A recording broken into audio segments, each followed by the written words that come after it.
All right, Monday was the final day to file taxes, and the number of Americans getting a refund is down this year, but the average refund is up. It's about $3,000. And we're back with financial instructor Michael Mazarin from the Retirement Education Foundation.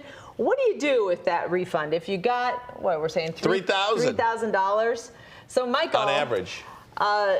First of all, that's a nice chunk of change, isn't it, to be getting back? It is. You know, it's so funny. Taxes are so emotionally charged. When people owe taxes, they're furious. Yeah. When they get a refund, it's like found money. It's like free money.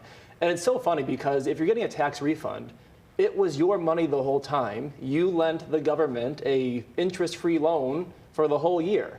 You're just getting your money back that they owe you. But people treat it as a windfall, as found money. Yeah. And so the goal should be to be as close to zero as possible. Ideally, right? yeah. And so, you know, if we got a big refund last year, that's great.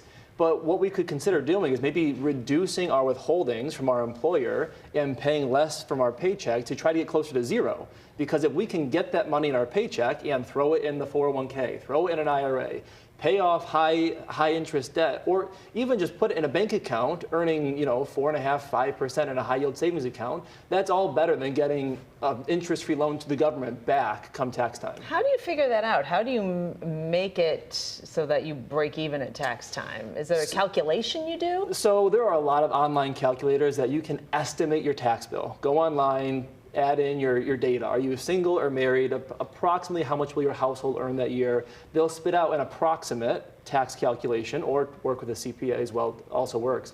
And make sure you're withholding enough per paycheck to hit that tax bill. Now, the people who don't withhold enough throughout the year and they owe taxes, that's not fun because that's typically not on someone's radar. They were filing taxes expecting maybe to get owe something small, maybe a small refund. If you owe a big bill, that's number one, not fun for your budgeting, and number two, there could be penalties if you're owing enough. This may not sound fun to a lot of people that all of a sudden have a windfall, for lack of a better way to say it, if you're getting $3,000. But we've done stories. Credit card debt in this country is at its peak. It's never been as high as it is today. Right. Is it obviously a good idea to pay that down first? So if there's credit card debt, pay that off first. That's number one. But this is where the budgeting can be fun. If we did a good job in 2023 budgeting, we didn't overspend, we have all the credit cards paid off, and we get a windfall, and we're saving to the 401k, we're saving for retirement, we're doing everything right, and this windfall comes, go for it. Treat yourself. Take a vacation. Do what you want to do, as long as everything else is taken care of. And the priority there, is the priority the credit card debt, paying that off? Yeah, number one, it's always the high interest debt's always the first thing that's got to go. That's the first thing that's got to go. Number two is we need to make sure we have the emergency fund. And then number three, we also need to make sure we're saving for retirement. That often gets overlooked. If we're saving for retirement, we've got that tackled away, great. We can start to spend. What do those two things look like, though? The emergency fund, what's the ratio or number? So ideally 3 to 6 months of expenses of our fixed expenses in case we lose a job, and we can kind of coast on that for a couple months. And then in terms of saving for retirement, let's make sure we're hitting that at least 15% per year number. It's great stuff.